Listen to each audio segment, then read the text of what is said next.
Okay. அஸ்ஸலாமு அலைக்கும். வணக்கம் அன்பான மாணவர்களே. 2026ஆம் ஆண்டு மொரட்டுவ கெமிஸ்ட்ரி பார்ட் 2 பேப்பர்ல வந்த 6வது கேள்விக்குரிய ஏ பார்ட் வினாவ நாங்க டிஸ்கஸ் பண்ணுவோம். ஒரு மிக முக்கியமான கேள்வி. பங்கீட்டு குணகம் சம்பந்தமாக இதுவரை காட்டியும் வந்த கேள்விகள்ல ஒரு தரமான கேள்வி அப்படின்னு சொல்லலாம்.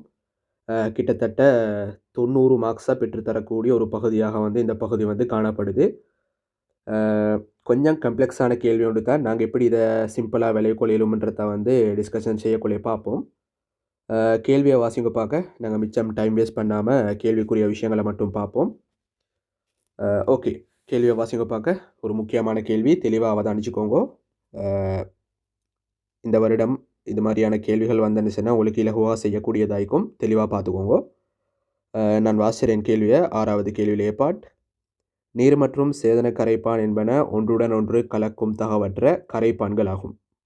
ஆவிபரப்பற்ற அட்கைல் அமைன் RnH2 ஆனது சேதன கரைப்பான் நீர் என்பவற்றுக்கிடையே பரம்பலடைந்து சமநிலையில் காணப்படும் அப்படின்னு சொல்லிடுறேன். அப்போ இதை வாசிச்சக்குள்ளே உங்களுக்கு விளங்கும் இது பங்கீட்டு குணகம் அல்லது பரம்பல் குணகம் சம்பந்தமான கேள்வி அப்படின்னு சொல்லி. அப்போ இவ்விடத்துல பாருங்கோ, உங்களுக்கு 2 கரைப்பான்கள் தரப்பட்டிருக்கிற. முதலாவது நீர் தரப்பட்டிருக்கிற. அடுத்தது ஒரு சேதன கரைப்பான் தரப்பட்டிருக்குது. நீரும் சேதன கரைப்பானும் உங்களுக்கு தரப்பட்டிருக்கிற.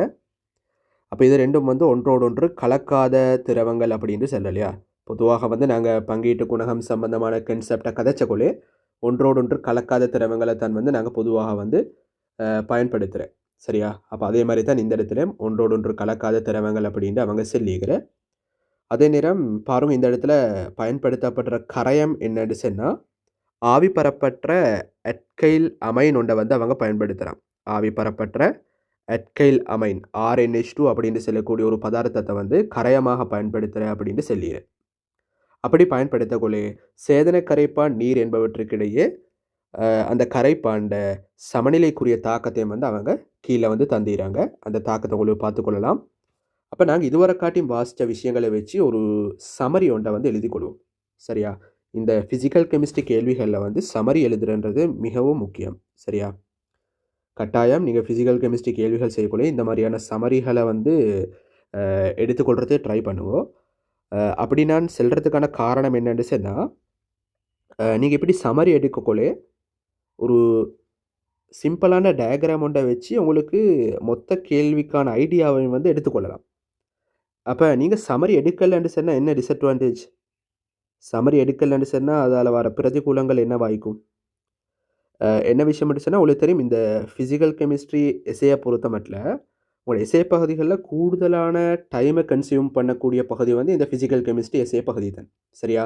கிட்டத்தட்ட ஒரு ஃபிசிக்கல் கெமிஸ்ட்ரி எஸ்ஏ செய்கிறதுக்கு 30 மினிட்ஸ்லேருந்து 45 மினிட்ஸ் வரை காட்டியும் நேரம் தேவைப்படுற. அப்போ நீங்கள் சமரி எடுக்கலைன்னு சொன்னால் ஒவ்வொரு தடவையும் நீங்கள் கேள்வியை போய்த்து வாசி இருக்கணும். சரியா. சமரி எடுக்கலைன்னு சொன்னால் ஒவ்வொரு தடவையும் இந்த பேராகிராஃபை நீங்கள் திரும்ப வாசிச்சணும். அப்படி இல்லாமல் நீங்கள் ஒரு சமரி ஒன்று எடுத்து வச்சுக்கொண்டேன்னு சொன்னால் உங்களுக்கு அந்த விஷயங்கள் அவங்க கேள்வியில் தர தரவுகள் உங்களோட பிரெயினில் கூடுதலாக பதிவடையும். அப்போ திரும்ப அந்த தரவுகளை மறந்து நீங்கள் அந்த பேராகிராஃபை போய்த்து வாசி கொண்டு டைம் வேஸ்ட் பண்ண வேண்டிய அவசியம் ஒன்று இல்லை. அப்போ கட்டாயம் இந்த விஷயத்தை ஃபாலோ பண்ணுவோம். எந்த ஃபிசிக்கல் கெமிஸ்ட்ரி எஸ்ஏயை நீங்கள் ப்ராக்டிஸ் பண்ண போனாலும் முதலாவது அவங்க செல்கிற தரவுகள் எல்லாம் வாசித்து ஒரு சமரி ஒன்றை எடுத்துக்கோங்க. சரியா. உங்களோட ரஃப் நோட்டில் ஒரு சமரி ஒன்று எடுத்துக்கோங்க. அதுக்கு பிறகு அந்த சமரியை பார்த்து கேள்வியை செய்ய ஸ்டார்ட் பண்ணால் சரி. ஓகேயா. இம்பார்ட்டண்டான பாயிண்ட் எல்லாம் உங்களோட சமரியில் நோட் பண்ணி படணும். சரியா. இம்பார்ட்டண்டான பாயிண்ட் எல்லாம் உங்களோட சமரியில் நோட் பண்ணி படணும். நான் எப்படி சமரி எடுக்கிறேன்ற விஷயத்தை நான் இந்த கேள்வியை டிஸ்கஸ் பண்ணக்குள்ள எவ்வளோ சொல்லித்தரேன். ஓகேயா. இப்போ நான் இந்த முதல் பேராகிராஃபை வாசிச்சேன் தானே. அப்போ அதை வச்சு நான் ஒரு சமரி ஒன்று எடுத்துக்கொள்கிறேன். பாருங்கள், இந்த இடத்துல அவங்க என்ன சொல்கிறான்னு சொன்னால் 2 கரைப்பான்களை பயன்படுத்துகிறான். 2 கரைப்பான்களை பயன்படுத்துகிறான். நான் கீழீர ஆளை நீர் அப்படின்ட்டு போட்டுக்கொள்கிறேன். இவரை நீர் என்று போட்டுக்கொள்கிறேன். அதே நேரம் மேல் இருக்கிற அந்த படையை சேதன கரைப்பான் போட்டுக்கொள்கிறேன். சேதன கரைப்பான் அப்படின்ட்டு போட்டுக்கொள்கிறேன். சேதன கரைப்பான் அப்படின்ட்டு போட்டுக்கொள்கிறேன். ஓகே தானே. சேதன கரைப்பான் போட்டுக்கொள்கிறேன். அப்போ 2 கரைப்பான்கள் காணப்படுது. அப்போ இந்த 2 கரைப்பான்கள்லேயும் யார் சமநிலையில் காணப்பட போகிற? ஒரு அட்கைல் அமைன் சமநிலையில் காணப்பட போகிற. ஒரு அட்கைல் அமைன் சமநிலையில் காணப்பட போகுது. ஓகேயா. அப்போ அந்த சமநிலை தாக்கத்தை அவங்க தந்திராங்க. சமநிலை தாக்கத்தையும் அவங்க டினோட் பண்ணி காட்டிடுறாங்க கேள்வியில். இதுதான் அந்த சமநிலை தாக்கம். நீர்ப்படையிலையும் சேதனப்படையிலையும் வந்து RnH2 வந்து பரவலடைந்து வந்து காணப்படுற. அப்போ இது வந்து ஒரு பங்கீட்டு குணகம் சம்பந்தமான கேள்வி. அப்போ நான் வந்து தரவுகளை வந்து நோட் பண்ணியாச்சு. இந்த முதல் பேராகிராஃபுக்குரிய தரவுகளை நான் வந்து கம்ப்ளீட்டாக நோட் பண்ணியாச்சு. இப்போ அடுத்த பேராகிராஃபை பாருங்கள். 2வது பந்தி. சேதன கரைப்பானில் கரைந்துள்ள RnH2 ஆனது சேதன கரைப்பானில் கரைந்துள்ள RnH2வினது ஒரு பகுதியமானது இருபகுதியமாக்கலுக்கு உட்பட்டு அப்படையில் உள்ள சுயாதீன RnH2உடன் பின்வருமாறு சமநிலையில் காணப்படும் அப்படின்னு சொல்லிடு. அப்போ இந்த சந்தர்ப்பத்துக்குரிய சமநிலை தாக்கத்தை அவங்க இந்த மாதிரி காட்டிக்கிற. அப்போ இவ்விடத்தில் வந்து ஒரு புதிய கன்செப்ட் ஒன்று அவங்க சொல்லிடு. அதாவது RnH2 ஒரு பகுதியம் வந்து இருபகுதியமாக்கலுக்கு உட்படுத்தப்பட்டு அந்த ஒரு பகுதியமும் இருபகுதியமும் சமநிலையில் காணப்படுற அப்படின்ற மாதிரி ஒரு கன்செப்ட் ஒன்று அவங்க இந்த இடத்துல வந்து சொல்லிடுறாங்க. அப்போ இது வந்து ஒரு சிம்பிளான விஷயம் உண்டு தான். இதை நீங்கள் குழம்பிக்கொள்ள தேவையில்லை. நீங்கள் ஆல்ரெடி இனோர்கானிக் படித்தக்கொள்ள இந்த இருபகுதியம் அப்படின்ற வார்த்தையை வந்து கேள்விப்பட்டிருப்பீங்க. சரியா? எங்கன்னு சொன்னால் இந்த கூட்டம் 13ல் இந்த அலுமினியம் குளோரைட் சம்மந்தமான விஷயங்கள் படித்தக்கொள்ளே நீங்கள் இருபகுதியம் அப்படின்ற வார்த்தையை வந்து கேள்விப்பட்டிருப்பீங்க. சரியா? அப்போ இருபகுதியம் என்னன்னு சொன்னால் இப்போ உங்களுக்கு தெரியும் தானே, ஒரு பகுதியை தெரித்தான்னு சொன்னால் ஒரு பகுதியத்தில் இந்த இடத்துல ஒரு அலுமினியம் அணுவும் 3 குளோரின் அணுவும் காணப்படுற. அப்போ இருபகுதியம் எப்படி இருக்கணும்? இதில் டபுள் மடங்கு அணுக்கள் வந்து காணப்படணும். சிம்பிள், அவ்வளவுதான். ஒரு பகுதியத்தில் ஒரு அலுமினியமும் 3 குளோரினும் காணப்படுறேன்னு சொன்னால் இருபகுதியத்தில் வந்து 2 அலுமினியமும் எத்தனை குளோரினும் காணப்படணும்? 6 குளோரின் அணுக்களும் காணப்படணும். அப்போ AlCl3 கட்டமைப்பு இதுதானே, இதுதான் AlCl3 கட்டமைப்பு. அப்போ இவர் வாயு நிலையில் எப்படி காணப்படுவார்? இருபகுதியமாக வந்து காணப்படுவார். வாயு நிலையில் இருபகுதியமாக வந்து காணப்படுவார். அட கட்டமைப்பெல்லாம் உங்களுக்கு வரையா தெரிஞ்சுக்கணுமே. கட்டமைப்பெல்லாம் உங்களுக்கு வரையா வந்து தெரிஞ்சுக்கணும். சரியா? இந்த மாதிரி கட்டமைப்பெல்லாம் வரைகிறதுக்கு வந்து தெரிஞ்சுக்கணும்.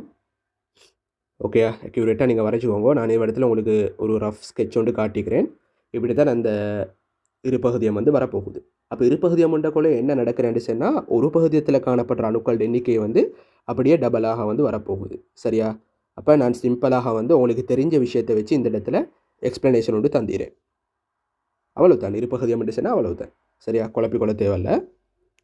அப்போ இவ்விடத்தில் அவங்க என்ன சொல்கிறேன்னு சொன்னால் இந்த சேதனப்படைகிற தானே, இந்த சேதனப்படைக்குள்ளுக்கு காணப்படுற RnH2 வந்து அதே வடிவத்தில் காணப்படாமல் அதில் ஒரு குறித்த பகுதி வந்து இருபகுதியமாக்கலுக்கு உட்படுறான்.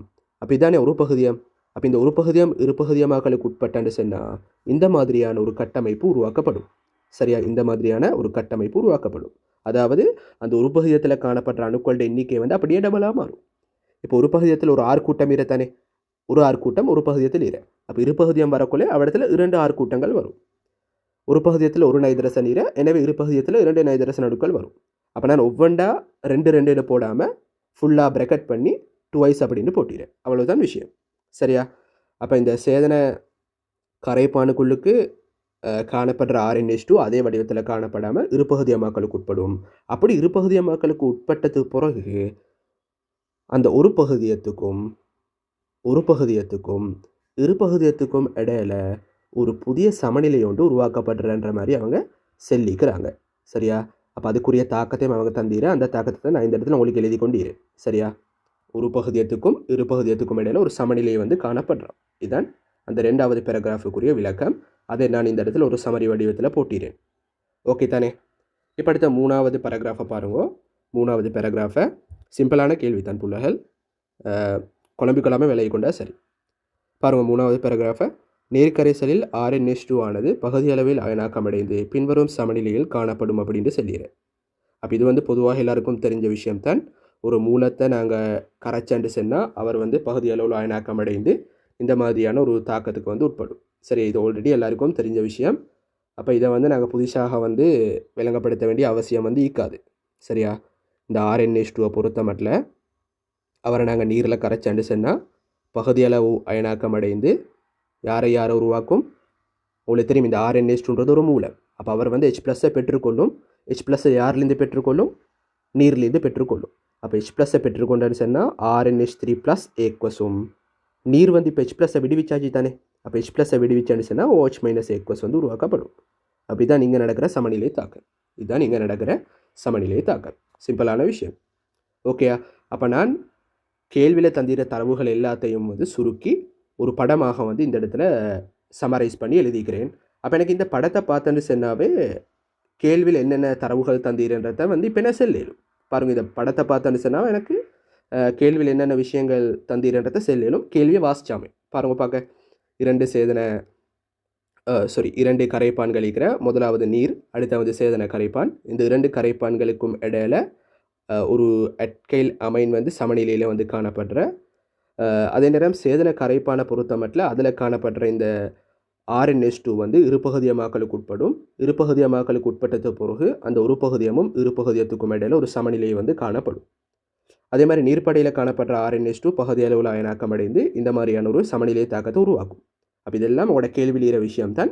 நான் பேராகிராஃபை வாசிச்சாமலே இந்த டயக்ராமை பார்த்து இப்போ ஃபுல் சமரியம் என்ன தானே. அப்போ அது மாதிரி வந்து உங்களுக்கும் நீங்கள் எடுக்கிற சமரியை பார்த்து அந்த கேள்வியில் இருக்கிற விஷயங்கள் எல்லாம் அந்த இடத்துல படக்கூடிய மாதிரி உங்களுக்கு ஈக்கணும். அந்தளவுக்கு நீங்கள் கேள்வி வாசித்து சமரி ஒன்றை தயார் பண்ணி வச்சுக்கொள்ளணும். அப்போ லேசி திரும்ப திரும்ப நீங்கள் பேராகிராஃபுக்கு பேய்த்து வாசிக்க வேண்டிய அவசியம் ஒன்றும் இல்லை. அப்படி வாசி இருந்துச்சுன்னா உங்களுக்கு டைம் வேஸ்ட் ஆகும். டைம் வேஸ்ட் ஆகி நடிச்சுன்னா என்ன நடக்கிறேன், மற்ற கேள்விகளை செய்கிறதுக்கான டைம் வந்து உங்களுக்கு போதாமல் போகும். இப்போ ஆர்கானிக் இன்ஆர்கானிக் மாதிரியான கேள்விகளை செய்கிறதுக்கு உங்களுக்கு நேரம் கிடைச்சாது. அப்போ என்ன நடக்கிறேன், உங்களோட மார்க்ஸ் குறையும். மார்க்ஸ் குறைஞ்சா ரிசல்ட்ஸ் குறையும். ரிசல்ட்ஸ் குறைஞ்சா இனி அடுத்த ஷைக்கு நீங்கள் போவீங்க. அப்போ அடுத்த ஷைக்கு போக நடிச்சுன்னா இன்னும் ஒரு வருஷம் உங்களுக்கு வேஸ்ட்டாக போகும். சரியா? அப்போ இயலுமான மட்டும் இந்த மாதிரியான விஷயங்களை வந்து கொஞ்சம் கவனமாக செய்கிறது ட்ரை பண்ணுவோம். நாங்கள் ஒவ்வொரு கேள்விகளாக வாசிப்போம். தரவுகளெல்லாம் நோட் பண்ணியாச்சு தானே. இப்போ நாங்கள் ஒவ்வொரு பகுதிகளாக வாசிப்போம். முதலாவது பகுதியை பாருங்கள். நீருக்கும் சேதன கரைப்பானுக்கும் இடையே RnH2வின் பரம்பல் குணகம் KDக்கான கோவையை எழுதுக அப்படின்னு சொல்லிடு. ஓகே, அப்போ இவ்விடத்தில் வந்து பரம்பல் குணகம் KDக்கான கோவையை வந்து கேட்டீர். சரியா?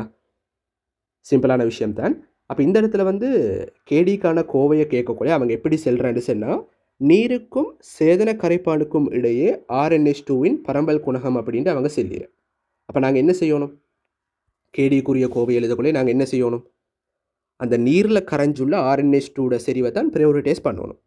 அப்போ KDக்குரிய கோவை எப்படி வரும், நீரில் கரைந்துள்ள RnH2 செறிவு. முதலாவது நீரில் கரைந்துள்ள RnH2 செறிவை நாங்கள் ரிப்ரசன்ட் பண்ணணும். அப்போ அவர் தான் வந்து அந்த கோட்டுக்கு மேலே வரப்போகுது. சரியா? இது வந்து ஒரு பின்னம் வடிவத்தில் தானே வர KDக்குரிய கோவைகள் வந்து எப்பயும் அந்த பின்னம் ஃபார்மேட்டில் தான் வரும். அப்போ அப்படி பின்னம் ஃபார்மேட்டில் வரக்குள்ளே நாங்கள் யாரை அந்த கோட்டுக்கு மேலே போடணும்னு சொன்னால், அவங்க யார் ஃபெஸ்ட்டுக்கு செல்கிறோம், கேள்வியில் யார் அவங்க முன்னுரிமைப்படுத்துகிறோம் அவங்கள தான் நாங்கள் அந்த கோட்டுக்கு மேலே போடணும். பாருங்கள், இந்த இடத்துல நீருக்கும் சேதன கரைப்பானுக்கும் இடையே RnH2வின் பரம்பல் குணகம் அப்படின்னு சொல்கிறேன். அப்போ நாங்கள் யாரை கோட்டுக்கு மேலே போடணும், அவங்க யாரை ஃபெஸ்ட்டுக்கு ப்ரியோரிட்டைஸ் பண்ணி செல்கிறோம் அவரை தான் வந்து கோட்டுக்கு மேலே போடணும். அப்போ இவங்க நீருக்கும் அப்படின்னு செல்கிறதால நாங்கள் முதலாவது யாரை போடணும், நீரில் கரைந்துள்ள அந்த கரையத்திர செறிவை தான் நாங்கள் வந்து முதலாவது போடணும். அதுக்கு பிறகு யாரை போடணும், இரண்டாவது கரைப்பானில் கரைந்துள்ள கரையத்திர செறிவை போடணும். அதாவது RnH2 செறிவும் சேதனப்படையில். சரியா? இதுதான் KDக்குரிய கோவையாக வந்து காணப்பட போகுது. சிம்பிளான விஷயம். அப்போ இதை நீங்கள் எழுதினு சொன்னால் உங்களுக்கு ஒரு 4 மார்க்ஸ் வந்து கிடைக்கும். சரியா? நான் உங்களுக்கு சொன்னத்தானே இந்த கேள்வி செய்கிறதன் மூலம் உங்களுக்கு 90 மார்க்ஸை பெற்றுக்கொள்ளலும்னு சொல்லி. அப்போ அந்த 90 மார்க்ஸில் 4 மார்க்ஸ் வந்து இந்த கோவை எழுதுறது மூலம் உங்களுக்கு இலகுவாக வந்து கிடைச்சக்கூடியதாக இருக்குது. இது வந்து ஒரு சிம்பிளான கேள்வி ஒன்று தான். சரியா? இப்போ ரெண்டாவது கேள்வியை பாருங்க. ரெண்டாவது கேள்வி 0.36 μdEm-3 RnH2 நீர் கரைசலின் 50 cm3 ஆனது 50 cm3 சேதன கரைப்பானுடன் வெப்பநிலை T1இல் நன்கு குலுக்கி சமநிலையை அடையவிடப்பட்டது.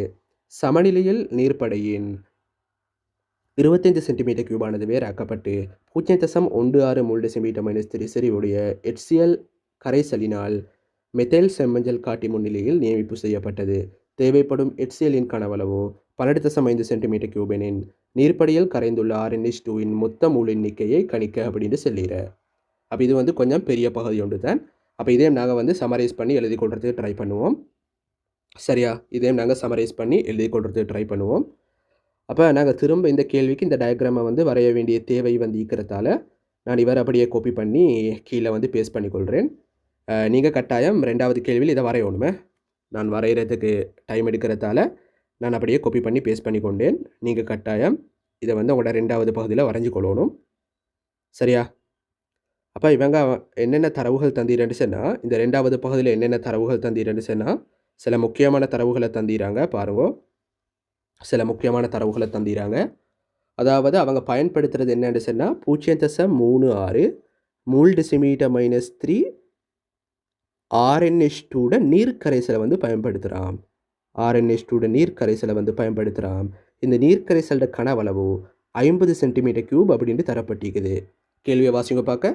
0.36 மூல் டெசிமீட்டர் -3 RnH2 நீர் கரைசலின் 50 சென்டிமீட்டர் கியூப் ஆனது 50 சென்டிமீட்டர் கியூப் சேதன கரைப்பானுடன் வெப்பநிலை T1இல் நன்கு குலுக்கி சமநிலையை அடைய விடப்பட்டது. அப்போ இந்த இடத்துல பயன்படுத்துகிற நீர்ட கனவளவும் 50 சென்டிமீட்டர் கியூப் தான். அதே நேரம் சேதன கரைப்பாண்ட கனவளவும் 50 சென்டிமீட்டர் கியூப் அப்படின்னு தரப்பட்டிருக்குது. அப்போ 2 கரைப்பான்களுடைய கனவளவுகள் வந்து சமனாக வந்து இந்த இடத்துல வந்து காணப்பட போகுது. சரியா? அப்போ நீங்கள் செல்லுங்க பார்க்க.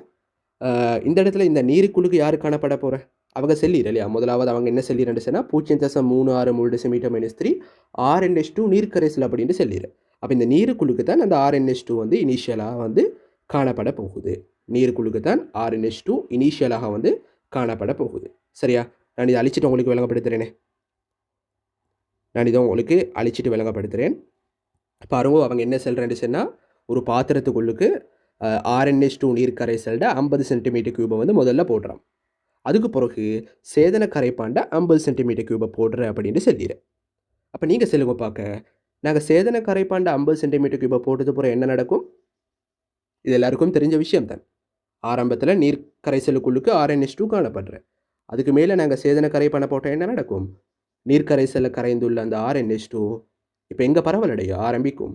சேதன கரைப்பானுக்குள்ளுக்கு பரவலடைய ஆரம்பிக்கும். அப்போ இந்த சந்தர்ப்பத்தில் வந்து அந்த பரவல் வந்து ஸ்டார்ட் ஆக போகுது. 2 கரைப்பான்களுக்கும் இடையில் அந்த குறித்த கரையத்தோட பரவல் வந்து இந்த சந்தர்ப்பத்தில் வந்து ஸ்டார்ட் ஆக போகுது. சரியா? ஓகே. அப்போ அப்படி ஸ்டார்ட் ஆகினது அப்புறம் என்ன நடக்கும்? நீர்ப்படையில் காணப்படுற RnH2 ஒரு குறித்த பகுதி வந்து சேதன கரைப்பானுக்குள்ளுக்கு பரவலடையும். பரவலடைஞ்சு ஒரு கட்டத்தில் என்ன நடக்கும்? அது வந்து சமநிலை வந்து அடைய போகுது இல்லையா? பரவலடைஞ்சு ஒரு கட்டத்தில் வந்து சமநிலையில் வந்து காணப்பட போகுது. இயக்க சமநிலையில் காணப்பட போகுது. அப்போ இவங்க என்ன சொல்கிறேன்னு சொன்னால், நன்கு குலுக்கி சமநிலை வந்து அடைய விடப்படுற அப்படின்னு சொல்லிடுறேன். அப்போ இப்போ சமநிலை வந்து அடைஞ்சாச்சு. சரியா? உங்களோட 2வது கேள்வியில் 1வது வசனத்தில் என்ன சொல்கிறேன்னு சொன்னால், நீர் கரைசல் 50 சென்டிமீட்டர் கியூபும் சேதன கரைப்பாண்ட 50 சென்டிமீட்டர் கியூபும் சேர்த்து ஒரு குறித்த வெப்பநிலையில் நன்றாக குலுக்கி சமநிலையை வந்து அடைய விடப்பட்டாச்சாம். இப்போ சமநிலை வந்து எங்களுக்கு எய்தப்பட்டாச்சு. அதுக்கப்புறம் அவங்க என்ன செய்கிறேன்னு சொன்னால், சமநிலை அடைஞ்சது பிறகு நீர்ப்படையிலேருந்து 25 சென்டிமீட்டர் கியூபை வந்து வேறாக்குறான். நீர்ப்படையில் இருந்து 25 சென்டிமீட்டர் கியூபை வந்து வேறாக்குறான். வேறாக்கி அந்த நீர்ப்படையை வந்து HCl வந்து நியமிப்பு செய்கிறான். சரியா? HCl வந்து நியமிப்பு செய்கிறான். அப்படி நியமிப்பு செய்கிற HCl செறிவோட பெருமானம் 0.16 மூல் டெசிமீட்டர் -3 அப்படின்னு தந்திர. அதே நேரம் பயன்படுத்தப்படுற HCl கனவளவு 12.5 சென்டிமீட்டர் கியூப் அப்படின்னு தரப்பட்டிருக்குது. அப்போ நீங்கள் யோசிச்சு பாருங்க, இப்படி ஒரு தரவு தரணும்? HCl எதுக்கு நியமிச்சோணும்? சிம்பிளான விஷயம் தான். உங்களுக்கு தெரியும், இந்த நீர்ப்படைக்குள்ளுக்கு வந்து அந்த RnH2 அப்படின்னு சொல்லக்கூடிய மூலம் வந்து கரைஞ்சி காணப்படுற இல்லையா? அப்போ அந்த மூலத்தோட அளவை கண்டுபிடிச்சோணும்னு சொன்னால் எங்களுக்கு என்ன செய்யலாம்? அவரை வந்து நியமிப்புக்குட்படுத்தி கண்டுபிடிக்கலாம். உங்களுக்கு தெரிந்தானே, நியமிப்பு செய்யக்கொள்ள சமவெளி புள்ளியில் வந்து ஒரு நிறமாற்றம் ஒன்று கிடைக்கும். அப்போ சமவெளி புள்ளியில் நிறமாற்றம் கிடைச்சிற சந்தர்ப்பத்தில் HCl கனவளவை நாங்கள் கண்டுபிடிச்சோன்னு சொன்னால் எங்களுக்கு என்ன செய்யலாம்? அதை வச்சு HCl மூளை வந்து காணலாம். அப்போ HCl மூல் தெரியும்னு சொன்னால் எங்களுக்கு அதை வந்து எதுக்கு சமப்படுத்தலாம்? RnH2 மூலுக்கு வந்து சமப்படுத்தலாம். பாருங்க பார்க்க. இந்த இடத்துல நடக்க போகிற தாக்கம் என்னன்னு சொன்னால், இந்த RnH2 வந்து HClோட வந்து தாக்கம் அடைஞ்சு யார் உருவாக்கும்? RnH3 + Cl- அப்படின்னு சொல்லக்கூடிய ஒரு உப்பை வந்து உருவாக்கும். இப்போ பாருங்கள், இந்த இடத்துல RnH2க்கும் HClக்கும் இடையிலான பீசமான விகிதம்ன்றது வந்து 1:1. பீசமான விகிதம்ன்றது வந்து 1:1. அப்போ எத்தனை மூல் HCl தாக்கம் அடைகிறோ அதே அளவு மூல் தான் RnH2 வந்து பயன்படுத்தப்பட்டிருக்க ஓணும். அப்போ நாங்கள் என்ன செய்யலும்? இந்த இடத்துல தாக்கம் அடைஞ்ச அந்த HCl மூளை கண்டுபிடிச்சான்னு சொன்னால் அதை வச்சு எங்களுக்கு என்ன செய்யலாம்? 25 சென்டிமீட்டர் கியூப் நீர்ப்படையில் காணப்படுற அந்த RnH2 மூளை வந்து காணலாமா இல்லையா? காணலாம்.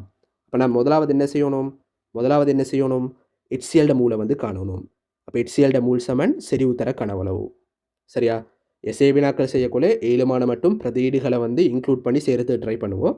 என்ன சொன்னால் இந்த மாதிரியான கோவைகள் போடுறதுக்கும் மார்க்ஸ் இருக்குது. சரியா, இந்த மாதிரியான கோவைகள் போடுறதுக்கும் மார்க்ஸ் இருக்குது. அப்போ செறிவு கனவளவு செறிவு தர கனவளவு 3க்கு சமன். செறிவுட பெருமானம் எத்தனை? 1.6 இல்லையா? Sorry 0.16 0.16 மூல் decimetre -3. கனவளவு எத்தனை? HCl கனவளவு 12.5 சென்டிமீட்டர் கியூப். அப்போ நாங்கள் டெசிமீட்டர் கியூபு கன்வெர்ட் பண்ணிக்கொள்ளோம். 12.5 தர 10⁻³ டெசிமீட்டர் கியூப். சுருக்கி நடிச்சுன்னா உங்களுக்கு HCl மூல் பெருமானம் கிடைச்சும். எத்தனை வார? 2 தர 10⁻³ மூல் அப்படின்னு சொல்லி வரும். அப்போ HCl மூல் தெரியும்னு சொன்னால் அது எங்களுக்கு என்ன செய்யலாம்? RnH2 மூலுக்கு சமப்படுத்தலாம். எனவே RnH2 மூல் சமன் 2 தர 10⁻³. அப்போ நீங்கள் செல்லுங்க பார்க்க இந்த RnH2 இந்த மூல் பெருமானம் வந்து எந்த கனவளவில் காணப்படுற மூல்? நாங்கள் வேறாக்கிய 25 சென்டிமீட்டர் கியூபில் காணப்படுற மூல் தான் இந்த 2 தர 10⁻³. ஆனால் கேள்வி என்ன? கேள்வி வந்து நீர்ப்படையில் கரைந்துள்ள இந்த நீர்ப்படையில் இனிஷியலாக இந்த நீர்ப்படையில் கரைந்துள்ள RnH2 மொத்த மூல் அளவு தான் கேள்வி. அப்போ நாங்கள் என்ன செய்யணும்? 50 சென்டிமீட்டர் கியூபில் காணப்படுற மூல் பெருமானத்தை தான் காணணும். இப்போ நாங்கள் கண்டுபிடிச்சிறது என்ன? 25 சென்டிமீட்டர் கியூபில் கரைந்துள்ள மூல் பெருமானத்தை தான் கண்டுபிடிச்ச. அப்போ நாங்கள் ஃபைனல் ஆன்சர் எடுக்கிறதுக்கு என்ன செய்யணும்? ஆகையால் 50 சென்டிமீட்டர் கியூப் நீர்ப்படையில் கரைந்துள்ள RnH2 மொத்த மூலை வந்து கண்டுபிடிச்சோணும். மொத்த மூலை வந்து கண்டுபிடிச்சோணும். அப்போ 25 சென்டிமீட்டர் கியூபில் ஈக்கிற மூல் பெருமானம் தான் 2 தர 10⁻³. அப்போ 50 சென்டிமீட்டர் கியூபில் காணப்படுற மூல் பெருமானம் என்ன? 50 சென்டிமீட்டர் கியூபில் காணப்படுற மூல் பெருமானம் என்ன? 4 தர 10⁻³ அப்படின்னு சொல்லி வரும். 4 தர 10⁻³ மூல் அப்படின்னு சொல்லி வரும். சரியா, இதான் வந்து நீர்ப்படையில் உள்ள RnH2 மொத்த மூலாக வந்து காணப்பட போகுது. ஓகேயா? ஓகே, மொத்த மூலை வந்து நாங்கள் கண்டுபிடிச்சாச்சு. சரி தானே? அப்போ 2வது கேள்வியும் சரி. அடுத்தது 3வது கேள்வியை பாருங்க. இதுவரை காட்டியும் எந்த பிரச்சனையும் இல்லை. கேள்வியை வந்து எங்களுக்கு ஸ்மூத்தாக செஞ்சு கொண்டு போகலும். அடுத்த 3வது கேள்வியை பாருங்க. இவ்வெப்பநிலையில் நீர்ப்படையில் உள்ள RnH2 25% அயனாக்கமடைந்திருந்தது எனின் நீர்ப்படையில் உள்ள சுயாதீன RnH2 செறிவினை கணிக்க அப்படின்னு சொல்லிடு. திரும்ப கேள்வியை வாசிங்கோ. இவ்வெப்பநிலையில் நீர்ப்படையில் உள்ள RnH2 25% அயனாக்கமடைந்திருந்தது எனின் நீர்ப்படையில் உள்ள சுயாதீன RnH2 செறிவை கணிக்க அப்படின்னு சொல்கிறேன். அப்போ அயனாக்கம் அடைஞ்சது பிறகு எஞ்சியுள்ள RnH2 செறிவை நாங்கள் கேட்டீரேன். அப்போ நாங்கள் வந்து அயனாக்கம் அடைகிறதுக்கு முந்தி உள்ள மூல் பெருமானத்தை வந்து கண்டுபிடிச்சாச்சு. பாருங்க, அயனாக்கம் அடைகிறதுக்கு முந்தி உள்ள RnH2 மூல் பெருமானம் எங்களுக்கு தெரியும். சரியா, அயனாக்கம் அடைகிறதுக்கு முந்தி நீர்ப்படையில் உள்ள மொத்த RnH2 மூல் பெருமானம் எங்களுக்கு தெரியும். அப்போ இந்த மொத்த பெருமானத்திலேருந்து 25% தான் அயனாக்கம் அடைய போகிறேன். சரி, இந்த மொத்தத்திலேருந்து 25% தான் வந்து அயனாக்கம் அடைய போகிறேன். அப்போ அயனாக்கம் அடைகிற அளவை எங்களுக்கு எப்படி கண்டுபிடிக்கலாம்? இந்த மொத்தத்தில் 25% தான் அயனாக்கம் அடைகிற அளவு இல்லையா? அப்போ அயனாக்கமடையும் அல்லது அயனாக்கப்பட்ட RnH2 மூலத்தின அயனாக்கப்பட்ட RnH2 மூலத்தின மொத்தத்தில் 25% இல்லையா?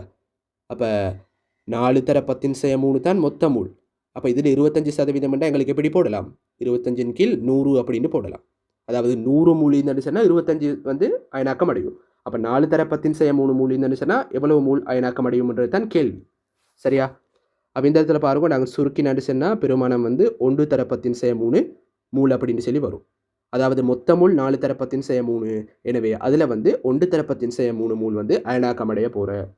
அப்போ இந்த பெருமானம் அயனாக்கம் அடைஞ்சான்னு சொன்னால் எஞ்சியுள்ள அந்த RnH2 மூலத்தின ஆரம்ப மொத்த மூல் வந்து 4 தர 10⁻³ அயனாக்கம் அடைகிற அளவு வந்து 1 தர 10⁻³. அப்போ இந்த ரெண்டுக்கும் இடையிலான வித்தியாசம் தான் கரைசல்ல எஞ்சியுள்ள சுயாதீன RnH2 மூலாக வந்து காணப்பட போகுது.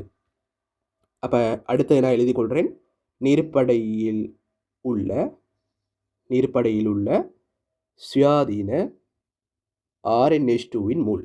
சுயாதீன RnH2 மூல் சமன் மொத்த mole minus total mole minus அயனாக்கமடையும் அளவு. அயனாக்கமடையும் மூல் பெருமானம். அப்போ மொத்த மூல் வந்து 4 தர 10⁻³ அயனாக்கமடைகிற மூல் பெருமானம் 1 தர 10⁻³ சுருக்கி நடிச்சுன்னா 3 தர 10⁻³ மூல் அப்படின்னு சொல்லி வரும். சிம்பிளான விஷயம்.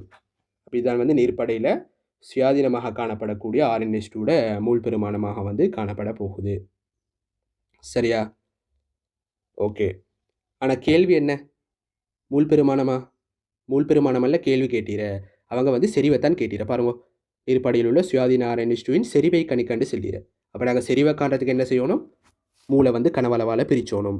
செறிவு சமன் மூலின் கீழ் கனவளவோ, செறிவு சமன் மூலின் கீழ் கனவளவோ, மூல்ட பெருமானம் 3 × 10⁻³ கனவளவோட பெருமானம் என்ன? கனவளவோட பெருமானம் 50 cm³ இல்லையா? அப்போ நாங்கள் அதை டெசிமீட்டர்³ கன்வெர்ட் பண்ணணும். அப்போ எல்லா சந்தர்ப்பத்திலும் நீங்கள் ஆஃபாக வச்சுக்கோங்க, இந்த ஃபிசிக்கல் கெமிஸ்ட்ரி கேள்விகள் செய்யக்குள்ள நீங்கள் நியம அலகுகளுக்கு கன்வெர்ட் பண்ணி தான் கேள்வி செய்யணும். அப்படி இல்லைன்னு சொன்னால் உங்களோட விட வந்து பிழையாகுமே. கட்டாயம் இந்த அலகு மாற்றங்களில் வந்து கவனமாக ஆயிக்கணும். இப்போ சுருக்கி நடிச்சுன்னா உங்களோட பெருமானம் 0.06 மூல் டெசிமீட்டர் -3 அப்படின்னு சொல்லி வரும். மூல் டெசிமீட்டர் -3 அப்படின்னு சொல்லி வரப்போகுது. ஓகே தானே? சிம்பிளான விஷயம்தான், சிம்பிளான விஷயம்தான். ஓகே, சரியா? இப்போ நாங்கள் 4வது கேள்வியை பார்ப்போம். 3வது கேள்வியும் சரிதானே? 4வது கேள்வியை பார்ப்போம். நீர்ப்படையிலிருந்து சேதனப்படைக்கு மாற்றப்பட்ட RnH2வின் மூல் எண்ணிக்கையை கணிக்க அப்படின்னு சொல்லிடுற. இவ்விடத்தில் அவங்க என்ன கேட்டீங்கன்னு சொன்னால், நீர்ப்படையிலேருந்து சேதனப்படைக்கு இடம்பெயர்ந்த RnH2 மூல் எண்ணிக்கையை வந்து கேட்டீர. அப்போ இது எங்களுக்கு எப்படி கண்டுபிடிக்கலாம்? சேதனப்படைக்குள்ளுக்கு போன RnH2 மூலை வந்து எங்களுக்கு எப்படி கண்டுபிடிக்கலாம்? சிம்பிளான விஷயம். நான் உங்களுக்கு ஆல்ரெடி சொன்னேன். ஆரம்பத்தில் வந்து இந்த RnH2ன்றது வந்து யாருக்குள்ளே காணப்படுற இந்த T7 பூச்சியத்தில், அதாவது சமநிலை அடையிறதுக்கெல்லாம் முந்தி முதலாவது வந்து இந்த RnH2 அப்படின்ற கரைப்பான் வந்து நீருக்குள்ளே மட்டும்தான் காணப்படுற. அது பிறகு தான் நாங்கள் வந்து என்ன செய்கிறோம், சேதன கரைப்பானை வந்து அதுக்கு மேலே வந்து பண்ணுறோம் இல்லையா? சேதன கரைப்பானை நாங்கள் அது பிறகு தான் எட் பண்ணுறோம். அப்போ எட் பண்ணினது பிறகு தான் நீருக்குள்ளே காணப்படுற RnH2 படிப்படியாக வந்து சேதன கரைப்பானுக்குள்ளுக்கு அந்த டிஃப்யூஸ் ஆகிறதுக்கு ஸ்டார்ட் பண்ணுறேன். அப்படி ஸ்டார்ட் பண்ணி ஒரு குறித்த நேரத்தில் வந்து இந்த T7 கேபிட்டல் T அப்படின்னு சொல்லக்கூடிய நேரத்தில் வந்து சமநிலையை வந்து இதப்படுறேன். சரியா? அப்போ எங்களுக்கு எப்படி அந்த சேதன கரைப்பானுக்குள்ளுக்கு நகர்ந்த RnH2 மூளை காணலாம்னு சொன்னால், எங்களுக்கு நீருக்குள்ளே காணப்படுற ஆரம்ப மொத்த RnH2 மூளை காணிலும். சரியா? நீருக்குள்ளுக்கு ஆரம்பத்தில் இனிஷியலாக காணப்பட்ட RnH2 மொத்த மூளை வந்து காணிலும். அதுபுறம் எங்களுக்கு என்ன செய்யலும்? சமநிலைக்கு பிறகு நீரில் காணப்படுற அந்த RnH2 மூளை வந்து அந்த மொத்த பெருமானத்தில் இந்த கழிச்சாண்டு சொன்னால் அது வந்து எதை தரும்? சேதன கரைப்பானுக்குள்ளுக்கு இடம்பெயர்ந்த RnH2 மூளை வந்து தரும். அப்போ இந்த இடத்துல எங்களுக்கு ஒரு விஷயம் தெரியும். சரியா? அது என்ன விஷயம்னு சொன்னால், உங்களோட 2வது கேள்வியில் நாங்கள் கண்டுபிடிச்ச விஷயம் என்ன? இந்த 2வது கேள்வியில் கண்டுபிடிச்ச விஷயம் என்ன பாருங்க. இந்த 2வது கேள்வி என்ன பாருங்க. இந்த 2வது கேள்வியில் நாங்கள் கண்டுபிடிச்ச விஷயம் என்ன? இந்த 4 × 10⁻³ என்ன? இது வந்து நீர்ப்படையில் எஞ்சியுள்ள அல்லது சமநிலைக்கு பிறகு நீர்ப்படையில் காணப்படுற மொத்த மூல் வந்து எங்களுக்கு தெரியும். சமநிலைக்கு பிறகு நீர்ப்படையில் காணப்படுற மொத்த மூல் வந்து எங்களுக்கு தெரியும். அப்போ இந்த சேதனப்படைக்குள்ளுக்கு நகர்ந்த RnH2 மூலுக்கான சமன்பாடு என்னன்னு சொன்னால், சேதனப்படைக்கு இடம்பெயர்ந்த, தெளிவாக விளைவிக்கோங்க, இடம்பெயர்ந்த RnH2 மொத்த மூலுக்கான சமன்பாடு என்னன்னு சொன்னால், சேதனப்படைக்குள் இடம்பெயர்ந்த RnH2 மூலுக்கான சமன்பாடு என்னன்னு சொன்னால், T7 பூச்சியத்தில் நீர்ப்படையில்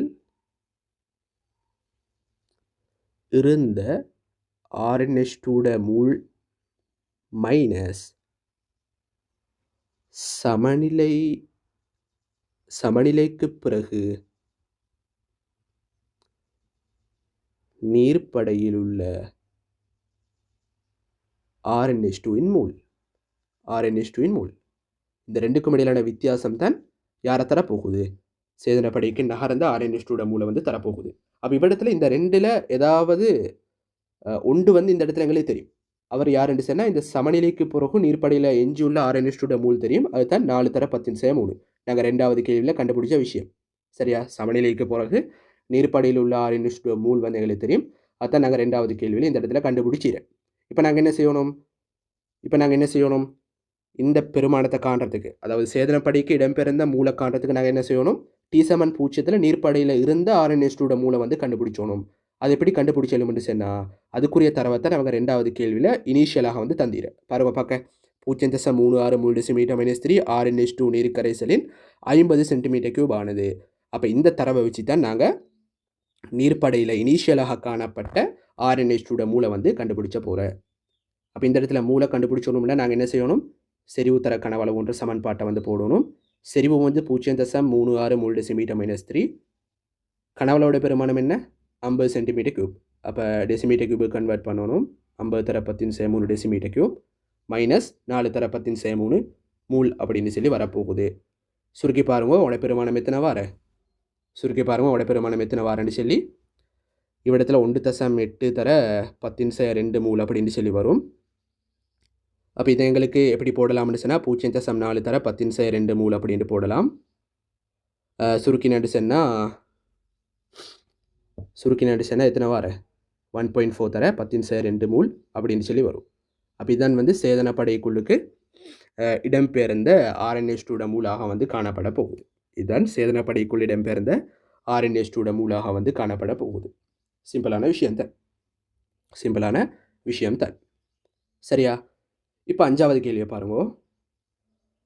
நாங்கள் 5வது கேள்வியை பார்க்குறதுக்கு முந்தி இந்த சமரியை வந்து இந்த இடத்துல நோட் பண்ணிக்கொள்வோமா, இது வரை காட்டியும் என்னென்ன நடந்தன்றதை நாங்கள் நோட் பண்ணிக்கொள்வோம்.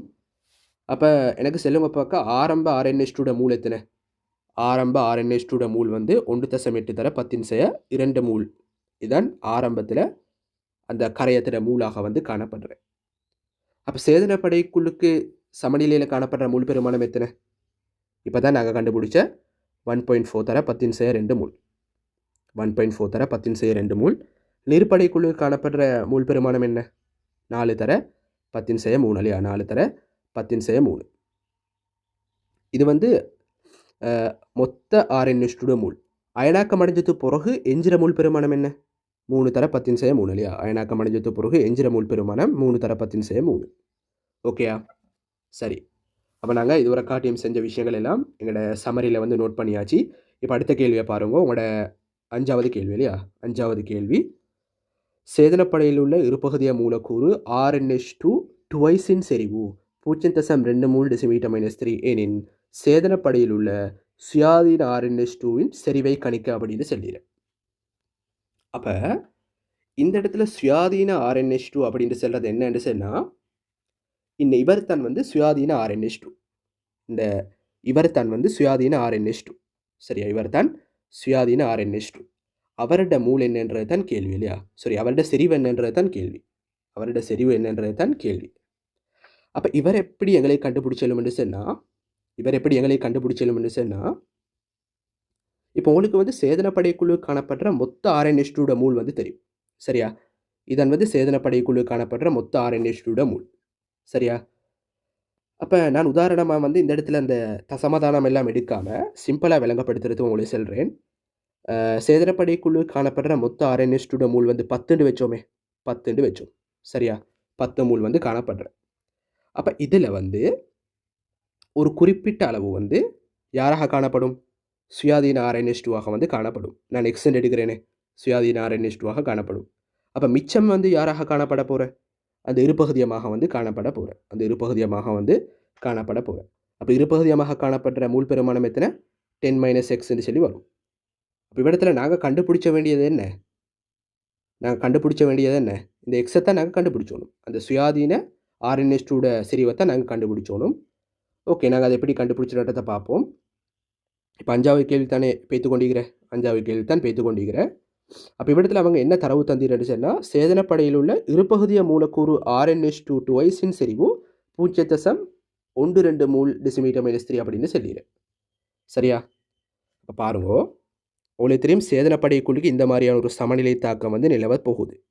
சேதனப்படைக்குழுக்கு இந்த மாதிரியான ஒரு சமநிலை தாக்கம் வந்து நிலவ போகுது. இந்த மாதிரியான ஒரு சமநிலை தாக்கம் வந்து சேதனப்படைக்குழு காணப்பட போகுது. இந்த மாதிரியான ஒரு சமநிலை தாக்கம் சேதனப்படைக்குழு காணப்பட போகுது. அப்போ இவங்க என்ன தரவு தந்தீரன்னு சொன்னால், இந்த இருபகுதியத்தோட செறிவை வந்து அவங்க தந்தீர 0.12 மூல் டெசிமீட்டர் மைனஸ் 3 அப்படின்னு தந்தீர. சரியா? அப்போ உங்களுக்கு இருபகுதியத்தோட செறிவு தெரியும், அதே நேரம் சேதன படையிட கனவளவு தெரியும். எத்தனை 50 சென்டிமீட்டர் கியூப். அப்போ இருபகுதியத்தோட செறிவு தெரியும், சேதனப்படையிட மொத்த கனவளவு தெரியும் என்று சொன்னால் உங்களுக்கு அந்த சேதனப்படைக்குழு காணப்பட்ட இருபகுதியத்திட மூளை வந்து காணலாமா இல்லையா? மூளை வந்து கண்டுபிடிக்கலாம். அப்போ நான் முதலாவது இருபகுதியத்திட மூளை வந்து கண்டுபிடிச்சிறேன். இருபகுதியத்தின் மூளை வந்து கண்டுபிடிச்சிறேன். மூல் சமன் செறிவுத்தர கனவளவு 0.12 மூல் டெசிமீட்டர் -3 இன்டூ 50 தர 10⁻³ டெசிமீட்டர் கியூப். சுருக்கி நடிச்சனா உங்களோட பெருமானம் எத்தனை வரும்? 6 தர 10⁻³ மூல் அப்படின்னு சொல்லி வரும். 6 தர 10⁻³ மூல் அப்படின்னு சொல்லி வரும். இதான் இருபகுதியத்தில் காணப்படுற மூல் பெருமானம். சரியா? இருபகுதியத்தில் மூல் பெருமானத்தை தான் நாங்கள் கண்டுபிடிச்சிடுறோம். அப்போ நாங்கள் என்ன செய்யணும்? இந்த சுயாதீன RNH2 மூல் தான் எங்களுக்கு தேவை. அது எப்படி காணலாம்? எங்களுக்கு காணலாம்? சேதனப்படைக்குழு காணப்படுற மொத்த RNH2 மூல்ல இருந்து எங்களுக்கு வந்து என்ன செய்யலாம்? இந்த இருபகுதியத்தில் ஈடுபடுற RNH2 மூளை கழிச்சாண்டு சொன்னால் எங்களுக்கு சுயாதீன RNH2 மூளை வந்து காணலாம்.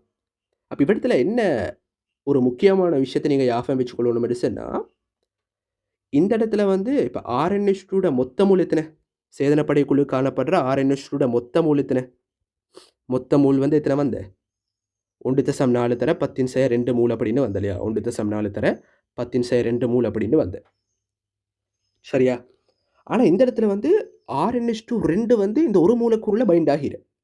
சரியா? அதாவது ஒரு மூல் RNH2 டுவைஸில் 2 RNH2 வந்து காணப்படுற. அப்போ பாருங்கோ, நான் 10 RNH2 செலுத்தினேன்னு சொன்னால் அவர் வந்து 5 மூல் RNH2 டுவைஸாக வந்து மாறும்.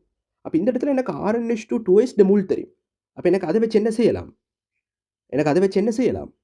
இருபகுதிய வடிவத்தில் காணப்படுற இந்த இருபகுதியம் என்ற ஃபார்மேட்டில் காணப்படுற RNH2 மூளை காணலாம். விளங்குதா? நான் இருபகுதியத்தின் மூலத்தான் இனிஷியலாக கண்டுபிடிச்சேன். இந்த செறிவு, இந்த கனவளவெல்லாம் வச்சு நான் எதை கண்டுபிடிச்சேன்? இந்த இருபகுதியத்தின் மூலத்தான் காண்டேன். சரியா? இப்போ AlCl3 Al2Cl6 என்று சொல்லக்கொள்ளே நான் Al2Cl6 மூலத்தான் கண்டுபிடிச்சேன். அப்போ எனக்கு இதை வச்சு என்ன செய்யலாம்? இந்த Al2Cl6 மூளை வச்சு அந்த இருபகுதிய வடிவத்தில் காணப்படுற AlCl3 மூளை காணலாமா இல்லையா?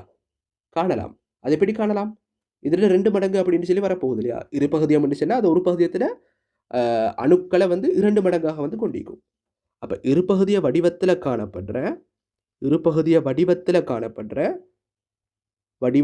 காணப்படும் RNH2 மூலத்தின இருபகுதியத்திட மூல் தர 2. இருபகுதியத்திட மூல் தர 2. பெருமானம் எத்தனை வரும்? 1.2 தர 10⁻² மூல் அப்படின்னு சொல்லி வரும். அப்போ இந்த விஷயம் மட்டும்தான் கொஞ்சம் சிக்கலான விஷயம். இதை தெளிவாக விலையை கொடுறதுக்கு ட்ரை பண்ணுவோம். சரியா? எங்களுக்கு கேள்வியில் தந்திரது இந்த இருபகுதிய மூலக்கூறுட செறிவைத்தான் தந்தீர. இந்த RNH2 டுவைஸ்ட செறிவுத்தான் தந்தீர. அப்போ அந்த செறிவையும் அந்த படையிட கனவளவையும் வச்சு நாங்கள் கண்டுபிடிச்சிருது வந்து இருபகுதிய மூலக்கூறுகளோட மூலத்தான் கண்டுபிடிச்சிடும். இருபகுதிய மூலக்கூறுகள் RNH2 டுவைஸ் மூலக்கூறுகளோட மூலத்தான் நாங்கள் கண்டுபிடிச்சிடும். அந்த மூளை வச்சு எங்களுக்கு என்ன செய்யலாம்? அதுக்குள்ளுக்கு காணப்படுற அந்த இருபகுதிய வடிவத்தில் காணப்படுற RNH2 மூளை வந்து காணலாம். அதை காண்றதுக்கு நாங்கள் இருபகுதியத்திட மூளை வந்து 2ஆல் வந்து மல்டிப்ளை பண்ணணும். மல்டிப்ளை பண்ண வார ஆன்சர் தான் 1.2 தர 10⁻² மூலாக வந்து காணப்படுற. அப்போ பாருங்க, இந்த இடத்துல எங்களுக்கு 2 விஷயம் தெரியும். சேதனப்படைக்குழு காணப்படுற மொத்த RNH2 மூல் வந்து தெரியும். அடுத்தது வந்து இருபகுதிய வடிவத்தில் காணப்படுற RNH2 மூல் வந்து தெரியும். அப்போ இந்த 2க்கும் இடையிலான வித்தியாசம் யாரை தரப்போகுது? சுயாதீனமாக காணப்படுற RNH2 மூளை வந்து தரப்போகுது. அப்போ அதுதான் நம்மளோட கேள்வியில் வந்து கேட்டீர. அப்போ நாங்கள் என்ன செய்யணும்? சுயாதீன வடிவில் உள்ள RNH2 மூலுக்கான சமன்பாட்டை வந்து போடணும். RNH2 மூலுக்கான சமன்பாட்டை போடணும். சமன்பாடு எப்படி வரும்? மொத்த RNH2, அதாவது சேதனப்படையில் உள்ள மொத்த RNH2 மூல் மைனஸ் இருபகுதிய வடிவில் உள்ள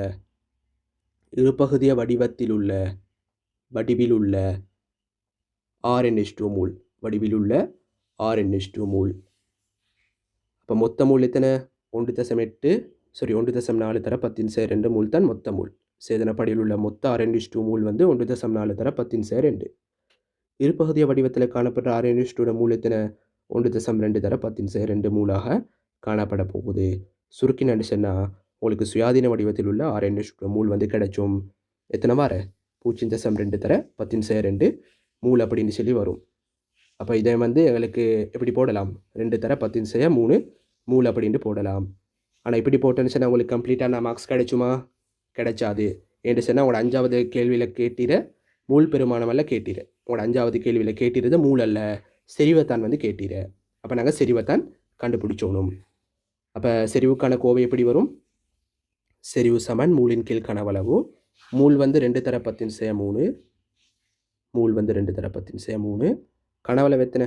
50 தர 10^3, 50 தர 10^3 டெசிமீட்டர் கியூப். சுருக்கி நடிச்சனா உட பெருமானம் எத்தனை வரும்? 0.04 மூல் டெசிமீட்டர் -3 அப்படின்ட்டு வரும்.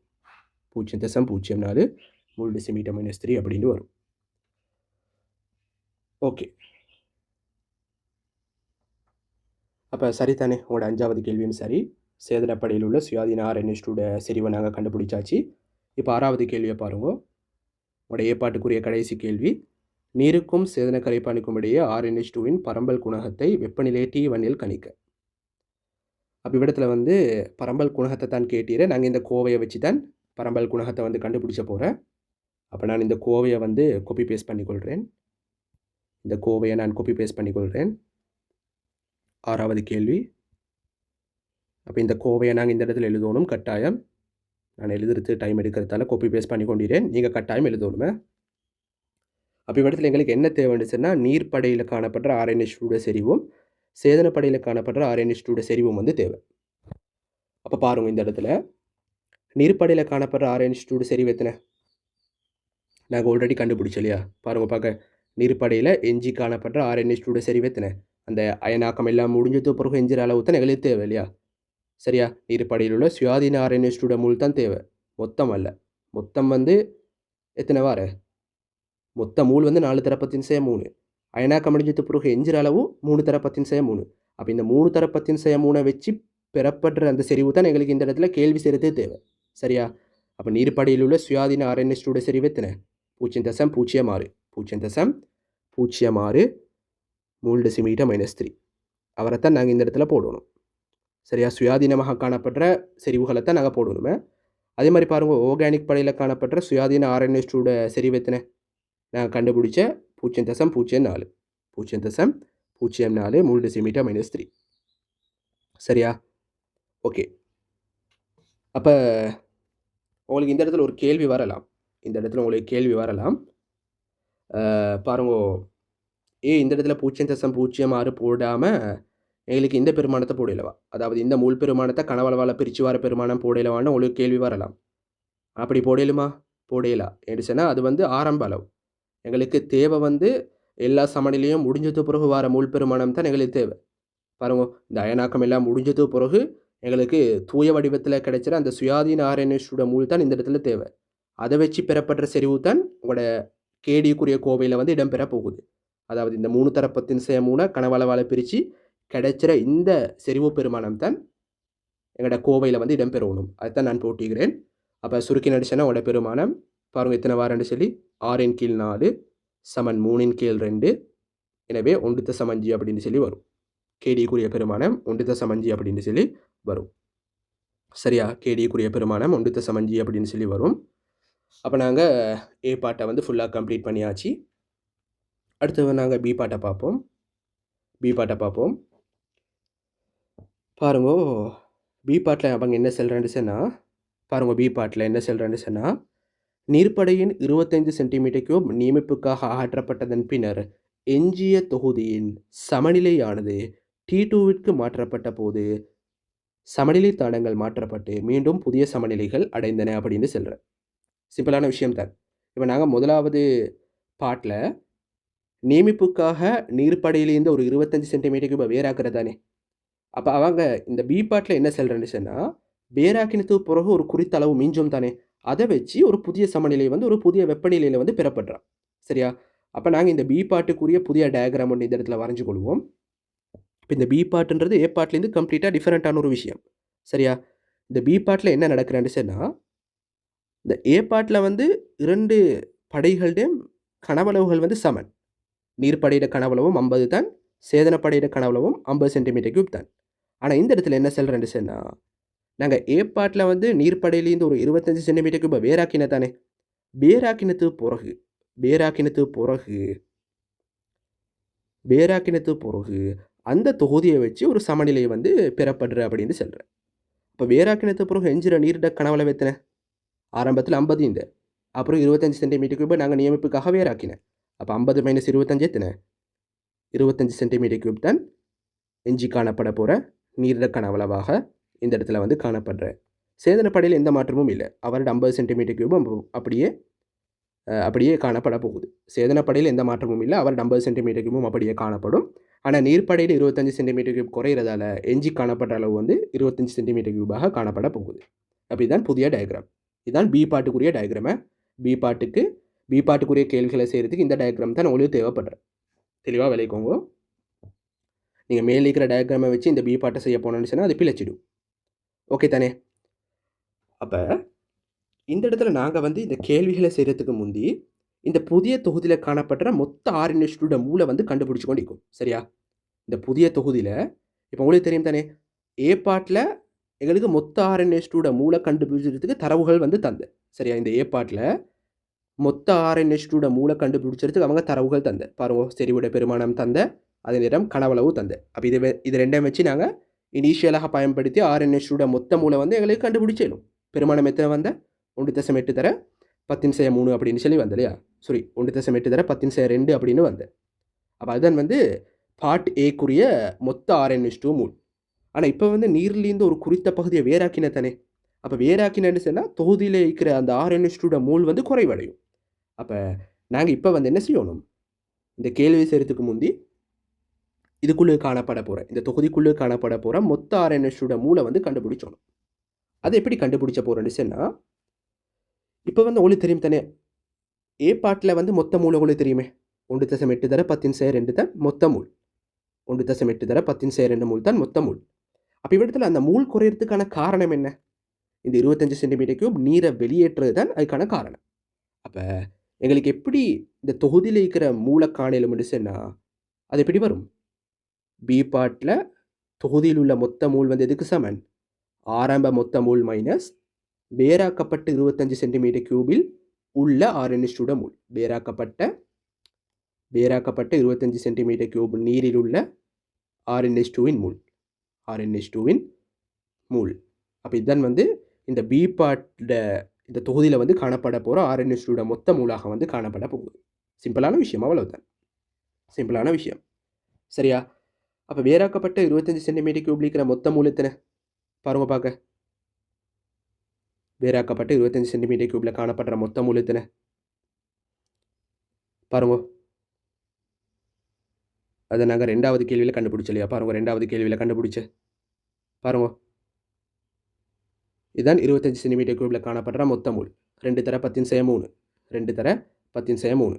அப்போ நாங்கள் இந்த 1 தர 1.8 தர 10^2 யாரை கழிச்சோணும்?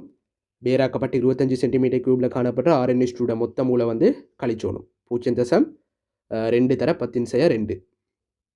நான் 2 தர 10^3, 0.2 தர 10^2 போட்டிறேன் குழம்பி கொலவானம். அப்போ சுருக்கி நடிச்சேன்னா 1.6 தர 10^2 மூல் அப்படின்னு சொல்லி வரும். இந்த விஷயம் விளங்கிச்சு தானே? இந்த பி பாட்டுக்குரிய கேள்வி செய்யணும்னு சொன்னால் எங்களுக்கு இந்த பி பாட்டுக்குரிய தொகுதியில் காணப்படுற மொத்த ஆர்என்எஸ்2 மூல் வந்து தேவை. அப்போ தான் எங்களுக்கு கேள்வி செய்யலாம். அதை நான் எப்படி கண்டுபிடிச்சேன்? ஆரம்ப மொத்த மூல் மைனஸ் வேறாக்கப்பட்ட 25 சென்டிமீட்டர் கியூபில் காணப்படுற மொத்த மூல்.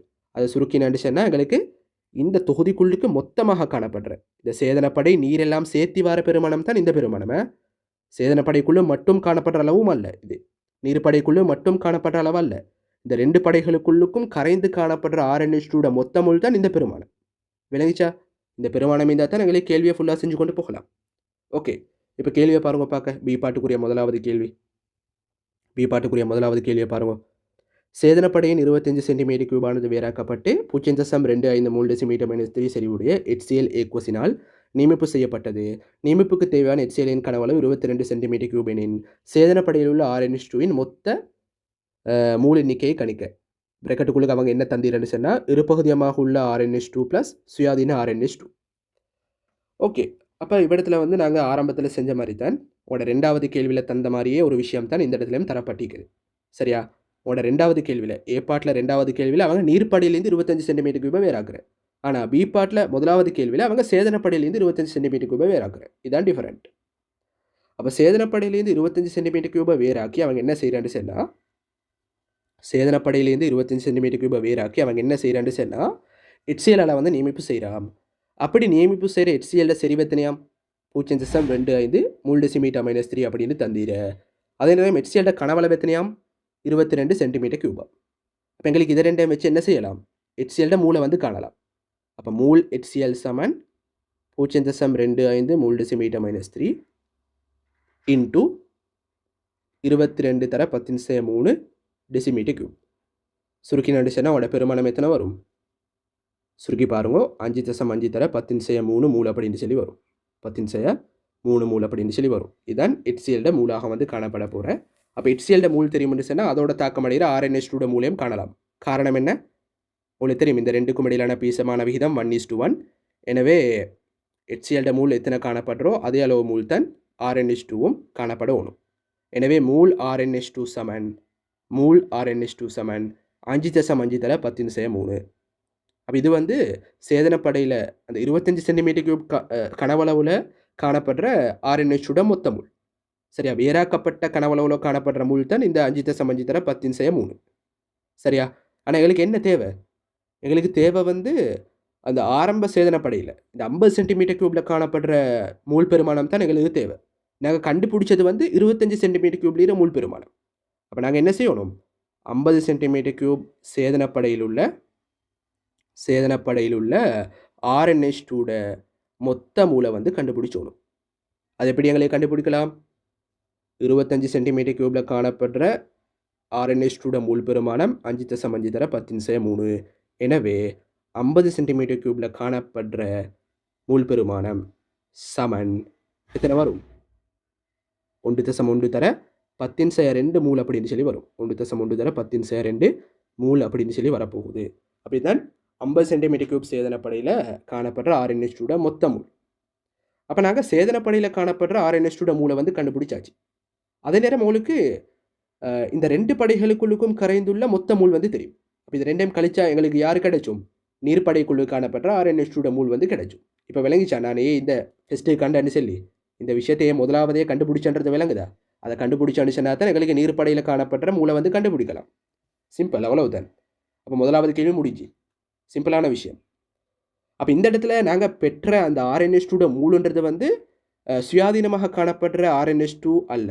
அதே நேரம் இருபகுதியமாக உள்ள RnH2வும் அல்ல. அந்த ரெண்டிடையும் கூட்டுத்தொகை தான் இந்த மூல் பெருமானம். சரியா? ரெண்டிடையும் கூட்டுத்தொகை தான் இந்த மூல் பெருமானம். காரணம் என்ன? நாங்கள் சேதனப்படையிலேருந்து பிரித்தெடுக்கிற அந்த மொத்த அந்த RnH2வும் HClோட வந்து தாக்கமடையும். அது இருபகுதியமாக ஒரு பகுதியாக மட்டும் HCl வந்து பார்த்து கொண்டிக்க மாட்டாது. அவர் வந்து எல்லா RnH2வோடையும் வந்து தாக்கமடைஞ்சு சமநிலையை வந்து அடைஞ்சு கொள்வார். அப்போ அந்த சமநிலையில் பெறப்படுற அந்த மூல் பெருமானம் தான் 1.1 தர 10⁻². அப்போ இந்த மூலுன்றது வந்து சேதனப்படையில் காணப்படுற RnH2 மொத்த மூல். அப்போ மொத்த மூலுண்டு வரக்குள்ளே அதில் வந்து இருபகுதியமாக உள்ள RnH2 மூலும் வரும். அதே நேரம் வந்து சுயாதீன RnH2 மூலும் இன்க்ளூட் ஆகும். ரெண்டும் வந்து இதற்குள்ளுக்கு இன்க்ளூட் ஆக போகுது. சுயாதீன RnH2 இன்க்ளூட் ஆகும். அதே நேரம் இருபகுதியமாக உள்ள RnH2 மூலம் வந்து இன்க்ளூட் ஆகும். சரியா? எல்லாம் தான் இந்த இடத்துல வரப்போகுது. அப்போ முதலாவது கேள்வி சரி தானே? முதலாவது கேள்வி சரி. பி பாட்டில் முதலாவது கேள்வி சரி. அடுத்த 2வது கேள்வியை பாருங்க. 2வது கேள்வி சேதனப்படையில் உள்ள பாருங்க என்ன கேள்வின்னு சொல்லி, சேதனப்படையில் உள்ள இருபகுதிய மூலக்கூறு RnH2 செறிவு 0.08 μl/3 எனின் சேதனப்படையில் உள்ள சுயாதீன RnH2 செறிவை கணிக்க அப்படின்னு சொல்லிடுறேன். அதே மாதிரி தான் மேலேயும் இதே மாதிரி கேள்வி கேட்டீரேன். நாங்கள் இந்த இடத்துலையும் அதே விஷயத்தை தான் கண்டுபிடிச்ச போகிறோம். அப்போ இடத்துல தந்திர தரவை என்னன்னு சொன்னால் சேதனப்படையில் உள்ள இருபகுதிய மூலக்கூறு RnH2 செறிவு தந்தீர. இருபகுதிய மூலக்கூறுடைய செறிவை தந்தீர இல்லையா? பாருங்க, உங்களுக்கு தெரியும் இதானே அந்த சமநிலை. ஒரு பகுதியத்துக்கும் இருபகுதியத்துக்கும் இடையிலான சமநிலை வந்து இதுதான். ஒரு பகுதியத்துக்கும் இருபகுதியத்துக்கும் இடையிலான சமநிலை வந்து இதுதான். சரியா? இதுதான் அந்த சமநிலை. இப்போ இவ்விடத்தில் அவங்க என்ன தந்திரன்னு சொன்னால் இந்த இருபகுதியத்தோட செறிவை தந்திர 0. எத்தனை 0. பாருங்க பெருமானத்தை 0. எத்தனை 0.12 0.08 ஓகே 0.08 மூல் டெசிமீட்டர் மைனஸ் 3 அப்படின்னு தந்திரு. அப்போ இருபகுதியத்தில் செறிவு வந்து தெரியும். அப்போ எங்களுக்கு இதை வச்சு என்ன செய்யலாம்? இதை வச்சு எங்களுக்கு என்ன செய்யலாம்? சேதனப்படியில் உள்ள இருபகுதிய மூலக்கூறுகளோட மூலை வந்து காணலாம். இருபகுதிய மூலக்கூறுகளின் மூலை வந்து காணலாம். மூலக்கூறுகளின் மூலை வந்து காணலாம். எத்தனை வரும்? செறிவு தர கனவளவு இல்லையா? செறிவு வந்து 0.08 மூல் டெசிமீட்டர் மைனஸ் 3, கனவளவு 50 சென்டிமீட்டர் கியூப், அதாவது 50 தர 10^3 டெசிமீட்டர் கியூப்னு சொல்லி வரும். சுருக்கி நடிச்சனா உடற்பெருமானம் எத்தனை வார? சுருக்கி நடிச்சனா உடற்பெருமானம் 4 தர 10^3 மூல் அப்படின்னு சொல்லி வரும். 4 தர 10^3 மூல் அப்படின்னு சொல்லி வரும். இது இருபகுதிய மூலக்கூறுகளோட மூல். அப்போ நாங்கள் என்ன செய்யணும்? இருபகுதிய மூலக்கூறுகளோட மூல்லேருந்து இருபகுதிய வடிவத்தில் உள்ள RNH2 மூலக்கூறுகளோட மூலை வந்து காணணும். சரியா? எங்களுக்கு இப்போ கண்டுபிடிச்சது இருபகுதிய மூலக்கூறுகளோட மூல். அதை வச்சு நாங்கள் என்ன செய்யணும்? இருபகுதிய வடிவத்தில் உள்ள RNH2 மூலை வந்து கண்டுபிடிச்சோணும். நாங்கள் ஃபஸ்ட்டு செஞ்ச கேள்வி மாதிரி இந்த இடத்துலையும் செய்யணும் இல்லையா? இருபகுதிய வடிவில் உள்ள RNH2 மூல் சமன் பெருமானம் எத்தனை வரும்? நாங்கள் ஆல்ரெடி கண்ட பெருமானத்தில் 2 மடங்கு இல்லையா? சின்ன விஷயம் தான். 8 தர 10^3 8 தர 10^3 மூல் அப்படின்னு சொல்லி வரப்போகுது. சிம்பிளான விஷயம். அப்போ இப்போ கேள்வி என்னன்னு சொன்னால், கேள்வி வந்து சுயாதீன வடிவில் உள்ள RNH2 செறிவு தான் கேள்வி. சேதனப்படையில் சுயாதீன வடிவில் உள்ள RNH2 செறிவு தான் கேள்வி.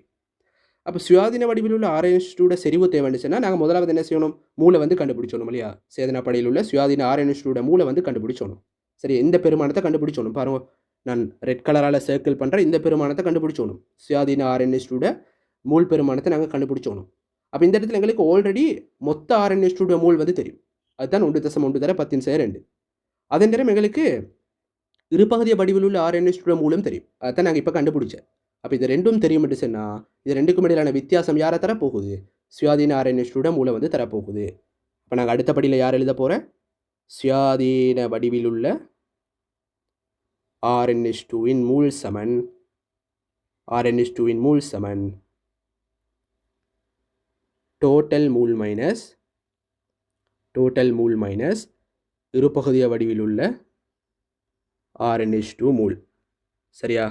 நீங்கள் எல்லாத்தையும் தெளிவாக எழுதிக்கோங்க. நான் கொஞ்சம் அவசரமாக எழுதி கொள்கிறேன் டைம் போகிறதால. நீங்கள் உங்களோட நோட்ஸ் எழுதக்குள்ளே ஒவ்வொரு விஷயங்களையும் தெளிவாக லாங் ஃபார்மேட்டில் எழுதிக்கோங்க. பாருங்கள், நான் இரு வடிவம் என்று போட்டிடுறேன். நீங்கள் இருபகுதிய வடிவில் உள்ள அப்படின்னு போட்டுக்கோங்க. சரியா? மொத்த மூல் எத்தனை? அப்போ மொத்த மூல் வந்து 1.1 இல்லையா? 1.1 தர 10^2 மூல். இருபகுதிய வடிவத்தில் உள்ள மூல் பெருமானம் எத்தனை? 8 தர 10^3, அதாவது 0.8 தர 10^2. சுருக்கி நடிச்சனா பெருமானம் எத்தனை வரும்? 0.3 தர 10^3 0.3 தர 10^2 மூல் அப்படின்னு சொல்லி வரும். அதை எங்களுக்கு எப்படி எழுதலாம்? 3 தர 10^3 மூல் அப்படின்னு எழுதலாம். அப்படிதான் வந்து சுயாதீன வடிவில் உள்ள RNH2 மூல். அப்போ கேள்வி என்ன? RNH2 செறிவு தான் கேள்வி. சுயாதீன வடிவில் உள்ள RNH2 செறிவு தான் கேள்வி. அப்போ செறிவை காண்றதுக்கு நாங்கள் என்ன செய்யணும்? மூலை வந்து கனவளவில் பிரிச்சோணும். அப்போ மூல் வந்து 3 தர 10^3 கனவளவு எத்தனை? 50 சென்டிமீட்டர் கியூப், அதாவது 50 தர 10^3 டெசிமீட்டர் கியூப். சுருக்கி நடிச்சனா உட பெருமானம் எத்தனை வரும்? 0.06 மூல் டெசிமீட்டர் மைனஸ் 3 அப்படின்னு சொல்லி வரும். அப்படிதான் சேதனப்படைக்குழுக்கு சுயாதீன வடிவத்தில் காணப்பட போகிற RNH2 செறிவாக வந்து காணப்பட போகுது. ஓகே, அப்போ இது மொத்த செறிவும் அல்ல. சேதனப்படைக்குழு காணப்படுற RNH2 மொத்த செறிவும் அல்ல. அதே நேரம் இருபகுதிய வடிவத்தில் காணப்படுற RNH2 செறிவும் அல்ல. இது வந்து சுயாதீன வடிவத்தில் காணப்படுற RNH2 செறிவு தான் இந்த பெருமானம். ஓகேயா? அப்போ 2வது கேள்வியும் சரி. அடுத்த 3வது கேள்வியை பாருங்க. 3வது கேள்வி முக்கியமான கேள்வி. 3வது பார்ட். நீர்ப்படையில் உள்ள RNH2 20% அயனாக்கமடைந்திருந்தது எனின் நீர்ப்படையில் உள்ள சுயாதீன RNH2 செறிவை கணிக்க. அப்போ சுயாதீன RNH2 செறிவை கேட்டீர். 20% அயனாக்கம் அடைஞ்சிருந்தேன்னு சொன்னால் நீர்ப்படையில் உள்ள சுயாதீன RNH2 செறிவு கேட்டீர். அப்போ இதை கண்டுபிடிச்சிருக்கு நாங்கள் என்ன செய்யணும்? இதை கண்டுபிடிச்சிருக்கு நாங்கள் முதலாவது என்ன செய்யணும் அப்படின்னா நீர்ப்படைக்குள்ளே காணப்படுற RNH2 மொத்த மூலை வந்து கண்டுபிடிச்சோணும். அது எப்படி எங்களுக்கு கண்டுபிடிக்கலாம்? அதுக்கான ப்ரொசீஜரை தான் நான் உங்களுக்கு சொல்லி தந்தேன் இல்லையா? அதுக்கான ப்ரொசீஜரை தான் நான் உங்களுக்கு சொல்லி தந்தேன். நான் முதலாவது என்ன செஞ்சேன், 2 படைகளுக்குள்ளுக்கும் காணப்படுற மூலை வந்து கண்டுபிடிச்சேன். அப்போ இதுலேருந்து நாங்கள் யாரை கழிச்சோணும், சேதன படைக்குள்ளே காணப்படுற RnH2 மூலை கழிச்சேன்னு சொன்னால் எங்களுக்கு நீர்ப்படைக்குள்ளுக்கு இற மூலை வந்து கண்டுபிடிக்கலாம். சிம்பிளான விஷயம் தான். அப்போ 3வது கேள்வியை நாங்கள் செய்வோம். பாருங்க, 3வது கேள்வியை செய்வோம். இனிஷியலாக இரு படைகளிலும் உள்ள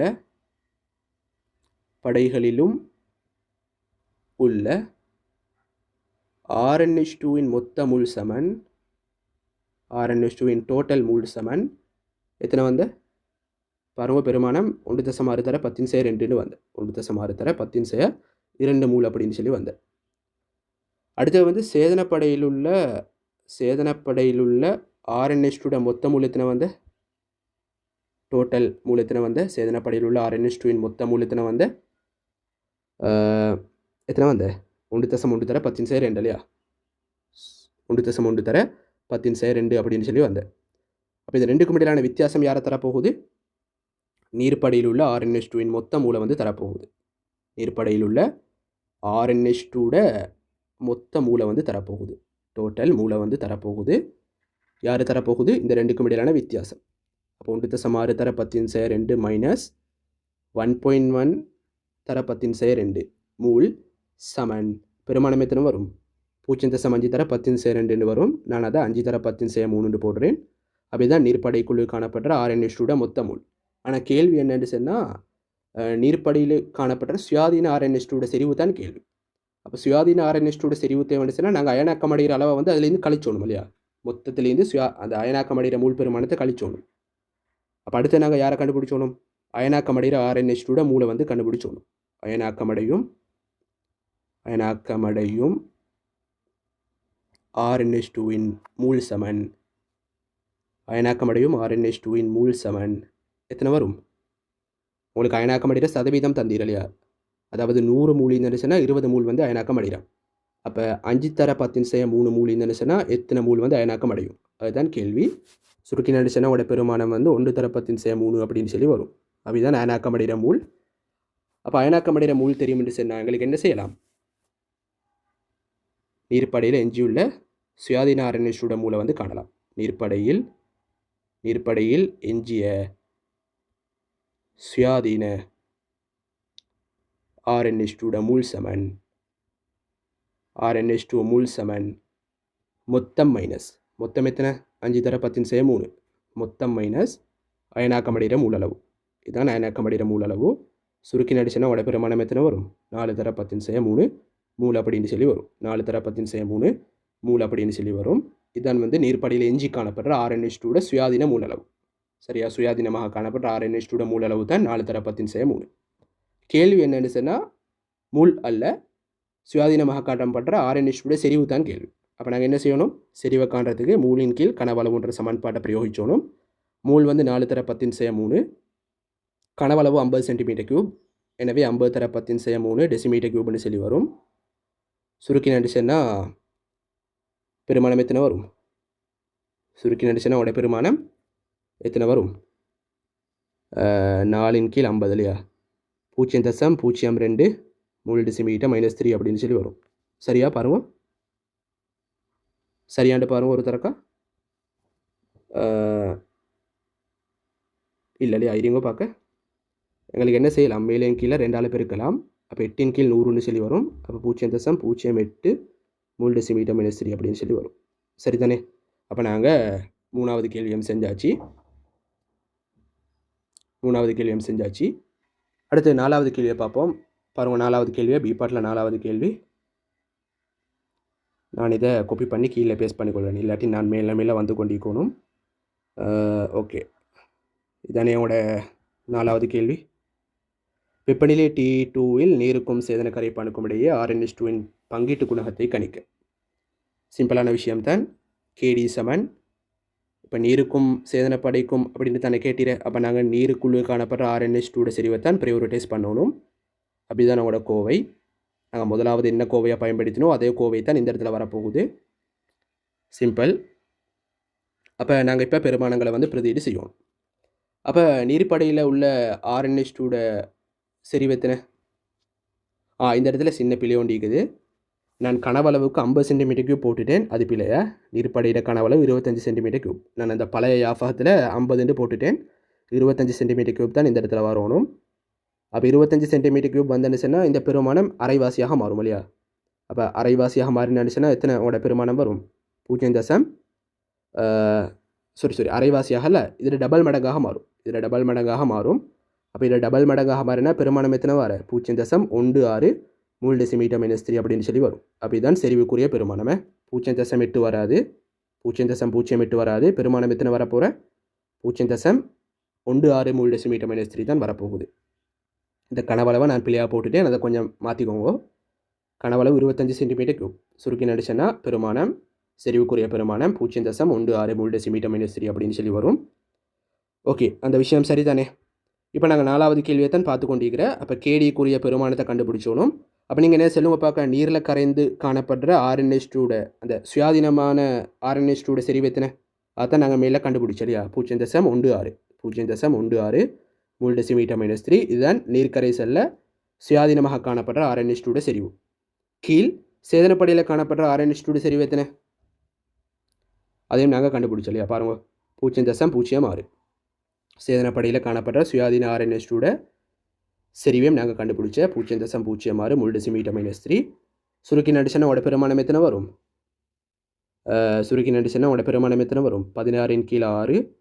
2ஆல் சுருக்கி நடிச்சனா 8/3 அப்படின்னு சொல்லி வரும். 8/3 அப்படின்னு சொல்லி வரும். அப்படிதான் நம்மளோட T2 வெப்பநிலையில் கேடிக்குரிய கோவை. அப்போ பாருங்கள், T1 வெப்பநிலையில் கேடிக்குரிய பெருமானம் எத்தனை நடிச்சேன்னா 1.5 சொல்லி வந்தேன். T2 வெப்பநிலையில் கேடிக்குரிய பெருமானம் எத்தனை நடிச்சேன்னா 8/3. அப்போ 8/3 நடிச்சேன்னா அது சுருக்கி நான் பெருமானம் எத்தனை வரும்?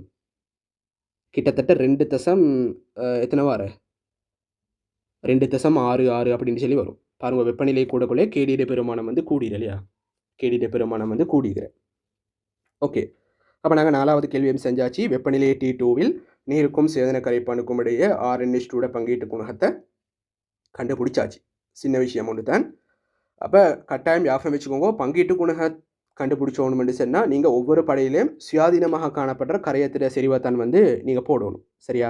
பாருங்கள், இந்த இடத்துல நான் ஒவ்வொரு இடத்துலையும் ஒவ்வொரு படையிலையும் காணப்படுற சுயாதீன RnH2 செறிவைத்தான் வந்து போட்டிக்கிறேன்.